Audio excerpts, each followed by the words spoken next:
South ఇండియాలోనే అతి తక్కువ ధరలకే రత్నాలందించే ఏకైక సంస్థ 6JVR. మరలా వచ్చేది జగన్మోహన్ రెడ్డి గారి ప్రభుత్వమే.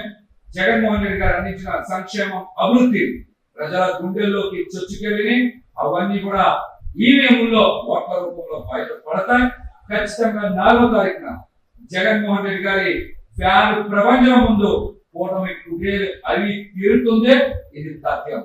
జగన్మోహన్ రెడ్డి గారు మరొకసారి ముఖ్యమంత్రి అయి తీరుతారు. 9వ తారీఖున విశాఖపట్నంలో ముఖ్యమంత్రిగా ప్రమాణ స్వీకారం చేసి తీరుతారు. కూటమి ఏ విధంగా అయితే పగటి కళలు కంటుందో అది పగటి కళలుగానే ముందుకు మిగిలిపోతాయి.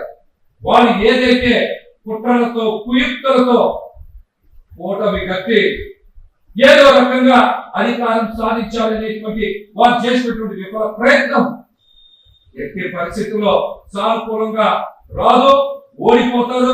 జగన్మోహన్ రెడ్డి గారి చేతిలో చావు దెబ్బ తింటారని కూడా ఈ సందర్భంగా నేను తెలియజేస్తాను.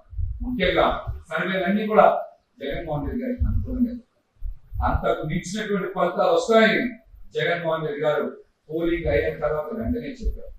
ఆయన ప్రజలకి కృతజ్ఞతలు తెలియజేశారు. మహిళలు పెద్ద ఎత్తున ఓటింగ్ చేస్తారని, కుటుంబాలు అండగా నిలబడ్డాయని, ఖచ్చితంగా ఫ్యాన్ ప్రబంధనం సృష్టించి తీరుతుందని జగన్మోహన్ రెడ్డి గారు చెప్పారు. సర్వేలు కూడా అవే చెప్తా ఉన్నాయి. వెనుకోక మరొక 36 గంటల్లో ఫ్యాన్ ప్రపంచం ఏంటో ఈ రాష్ట్రంలో అందరూ కూడా చూస్తారు. ముఖ్యమంత్రిగా జగన్మోహన్ రెడ్డి గారు ప్రమాణ స్వీకారం చేసి తీరుతారు.